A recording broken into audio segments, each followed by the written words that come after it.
Today is Saturday.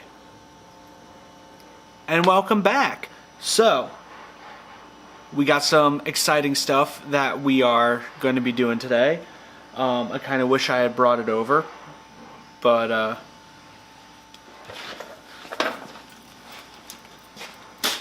I got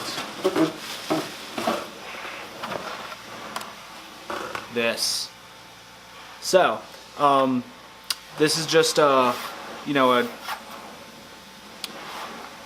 this is just a new bezel for my dash, but then we went and got some AEM gauges that we're going to throw into the inside of the car. I'm really excited to do this because, to be completely honest, I've never done it before. But I've watched quite a few videos. I've read the instructions, probably a dozen times just to make sure that we're doing this right, and I feel pretty confident. I'm gonna kind of take my time doing this though, and once I figure out how something is going to work, then what I'll do is I'll just film that end product. That way this video will also hopefully be a pretty comprehensive video on how to do this on your Subaru. We're going to be doing an AEM AFR gauge and boost gauge. They're the X series gauges. And from my understanding, the installation is pretty easy. But yeah, I'm going to be kind of making this up as I go. So the filming is going to be a lot of, this is how I did it type thing.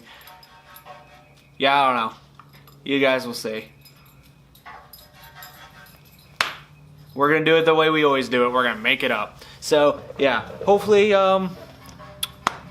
this will actually help you guys out with your installs, if you guys are doing the same thing. But yeah, so let's get to work. Okay, so we have the whole cluster disassembled, and I wanted to, take this moment to show you with it still plugged in, because there's a nice access hole right there. Now that's what we're going to use to run everything that's going to go to the gauges is going to go through that hole and behind the dash. So that's what you're going to use to get everything back there, and then I'll kind of show you where we're going to go after that.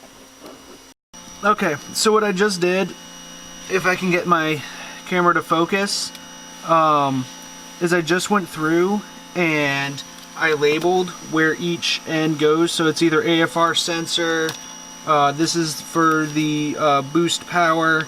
So I just did that, so as I fish it through different areas, I can get them mixed up and I don't have to worry about backtracking it. Everything is going to be labeled, and then it's just blue painter's tape, so it's going to be too easy to just remove it later on.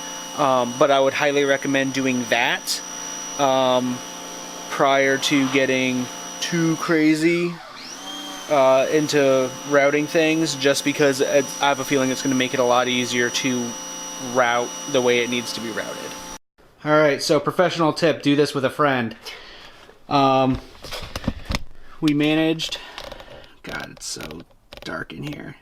So we managed to pull, everything through. There's, you really can't see too well, but all the wires are down there. But, there we go. We did manage to pull everything through that little hole in the firewall. So the way that we did this was we fed the part that connects the O2 sensor of the AFR gauge, the part that plugs into the back of the gauge, we fed that through the firewall, and we pulled it through on the coat hanger down by the pedals, and pulled that in. Then what we did was we sandwiched the plug that goes into the back of the boost gauge. We unrouted it, put it in here, and we sandwiched it between the coat hanger and the cable for the AFR gauge, just taped it up and yanked it through all as one, and then just pulled the power supply end of that cable into the cabin. So now we're just left with the two, and yeah, now I think I'm going to leave the engine bay stuff for last. So next we're going to tackle getting everything wired up inside the car. So I'll show you guys that in a minute. Alright, so I have the dash kind of assembled, and we got the gauges installed.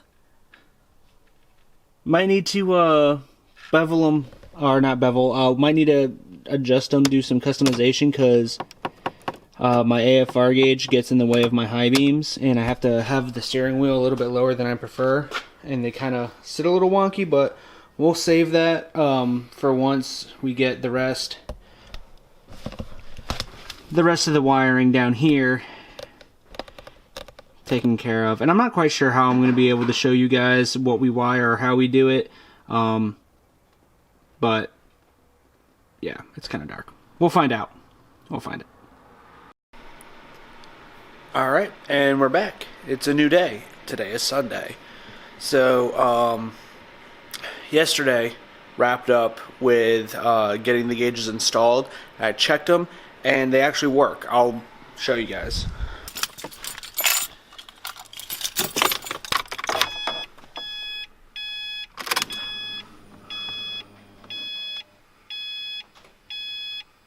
There we go. Yeah, so that works.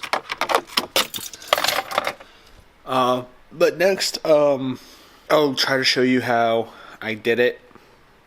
The wiring, at least.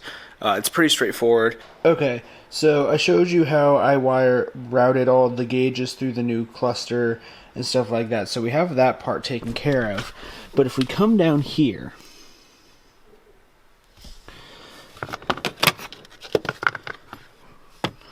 alright, so if we come down here and you look in there, those are the fuse jumpers that so they're just plugged in there, and that gives you a power. And then I left all this kind of like a mess on purpose, but you'll see I just got them, you know, it just jumps in right there, and then ignore all the blue tape. That was me, you know, keeping it labeled. But then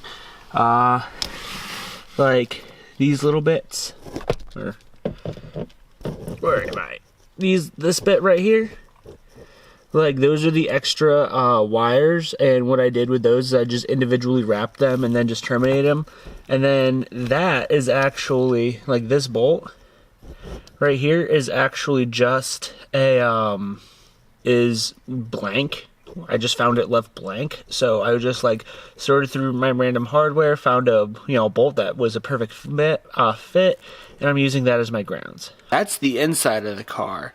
So then let me show you the engine bay. Hello, future Tahm. So I'm sticking this portion in here because the way I had previously filmed it, I changed it because I didn't really like the way it was routed originally. So I'm just gonna edit the way, in the way I have it set up now. All right, so the way I have the boost gauge set up now is coming off my little blow off diverter valve thing. I tapped that line right there, and I don't even know if you can see it. Oh, there it is. Right there. That's where I teed in sensor itself.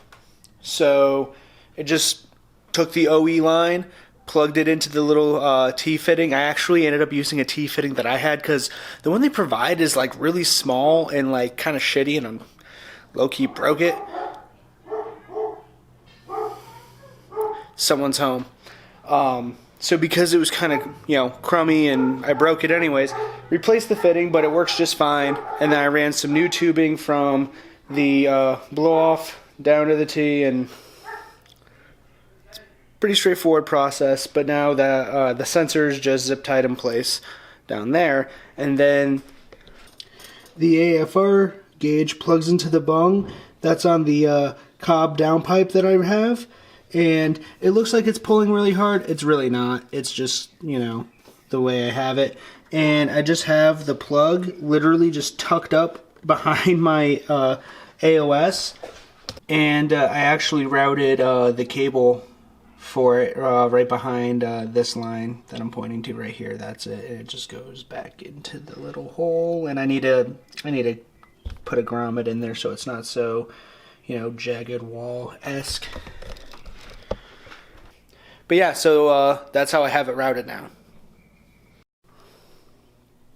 So I'm going to actually end the video as Future Tahm, and you know, let me know if this helped, because I know that I was running into some difficulties trying to figure certain things out. So hopefully this video made it really plain and simple on how to install the gauges. And that's pretty much it, guys. You know, give me a thumbs up, leave me a comment, subscribe to the channel, and I'll see you next time.